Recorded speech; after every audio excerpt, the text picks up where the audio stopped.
Hello everyone, it's Attacker72 here, and for today, now, hello, I know it's been a while since I've made a video. I know I've been kind of slow this entire month, which is sort of weird coming from the past few months of me making videos, but as of lately, I have been slowing down, making sure I focus more on my health, and also a lot of real life stuff that has been currently happening, but I am planning to come back into making more videos, and I know August has been slow this entire month. I apologize, but I'm back to it, and I hope you guys enjoy this, and let's get into the topic of the video.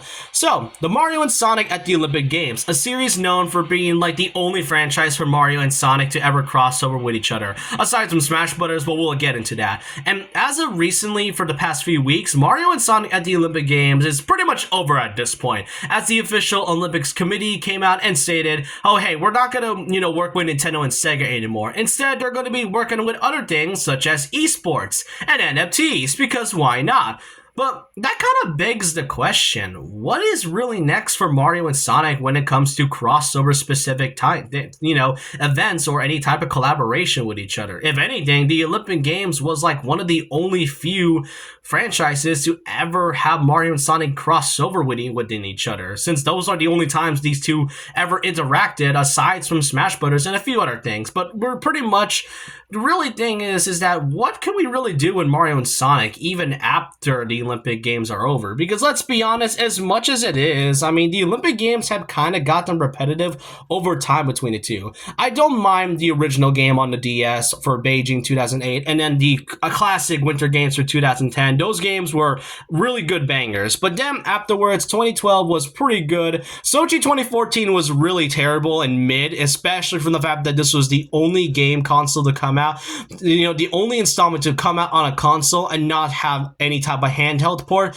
Doesn't really help that it's on the Wii U, and the fact that the game's quality looks really ugly. It has this grayish blue color that doesn't really fit the vibe, and it's really boring in my opinion. The story doesn't help as well. And while 2016 is a bit of an improvement, and it gave us one of the best renders between Mario and Sonic yet, there was still a lot of issues, along with the fact that they did add new characters, given the fact that since Winter Games, they didn't even bother to add any new characters since then. 2016 did add new characters, but they were locked in very specific events, which did happen in the 2012 London 3DS version of the game, but really it doesn't help from the fact that this game had some limited resources, really repetitive gameplay and nothing else. And as of lately, 2019 was the last game to have Mario and Sonic for, had the last installment with correlated to Tokyo of 2020, since it was strange for them to not do that for Paris of 2024, which had just recently wrapped up a few days ago.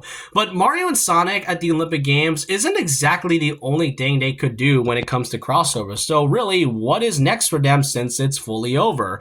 Well, there were a few things that can basically happen that isn't just the Olympic Games. Of course, you still got their Smash Brothers, you still got a Smash Brothers collabs where you can have Mario and Sonic fighting each other. And at one point, there was meant to be a Mario guest character to be appearing in Sonic and Sega All-Stars Racing a while ago, but they didn't do that because our main argument had something to do with not trying to correlate or mess with the Olympic crossovers, which I still find that a dumb reason, to be honest.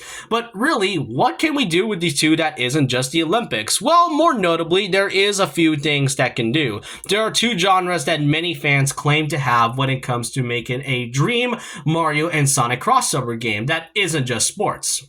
More notably, let's have an RPG between the two. It would really be interesting to see Mario and Sonic characters interacting with each other in an RPG-like fashion. And really, I could see the story going into a similar fashion, where Mario and Sonic suddenly meet each other, and then probably had to go fight their respective villains, while also having some new characters along the way. It could pretty much have the same style as Mario and Luigi Mario and Luigi RPG series. And really, it would be nice to have Sonic be in a crossover, a crossover RPG game, especially an RPG game in general, because the last time we had it was Sonic Chronicles: The Dark Brotherhood for the Nintendo DS, which was almost over a decade ago, and we haven't exactly gotten a type of game like this since. And if I recall, Sonic Team definitely wanted to have a RPG game that has Sonic characters in it, so maybe this could likely be their chance. If they're not going to go with any turn-based RPGs, they could likely go with some type of tactical RPG similar to Mario plus Rabbids Sparks of Hope, I mean, that franchise really went well with the help of Ubisoft.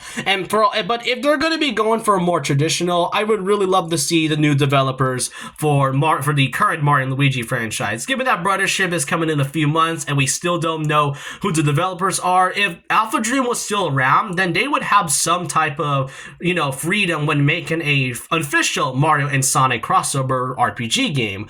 However, if not RPG, then we can go with just simple platforming. Platforms has been the main part of the genre for both series for over decades at this point, and the way this could work, I could see this. It could be similar to what I said for the story with the RPG, where the two of them does meet each other throughout their worlds, but this could be a bit different.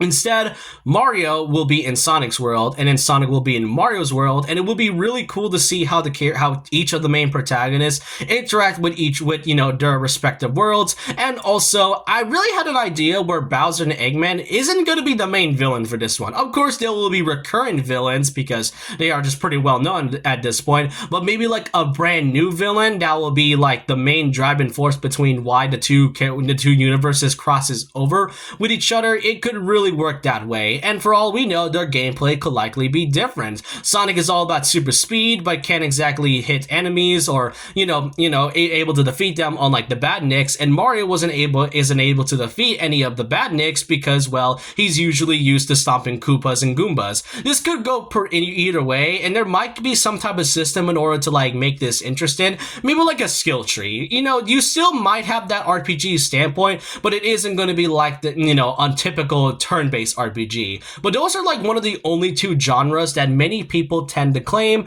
when making an actual Mario and Sonic crossover game that isn't just going to be the Olympics. So really, I don't know what's going to be next for both series since the whole crossover thing is over for a while. And given that we won't be seeing Mario and Sonic at the Olympics, things for a while, I'm pretty sure there is some type of hope for the two to actually crossover for once. But overall, I do hope you guys enjoyed this video. Let me know what you all think in the comment section below. What do you all think is next for Mario and Sonic? Do you think they'll have an official crossover game that, actually is them, going over each other's universes, or we'll just likely get into a sport event or whatever? Let me know your thoughts and opinions down below about this. Again, my apologies for not uploading as much this August, but I promise to make more videos in the near future, and I still got a few more making in the future. But let me know your thoughts and opinions down below. And so leave a like, comment, subscribe, hit the notification bell for more videos, follow my Twitter, and I'll see you guys next time. And remember this, once a legend, always a legend.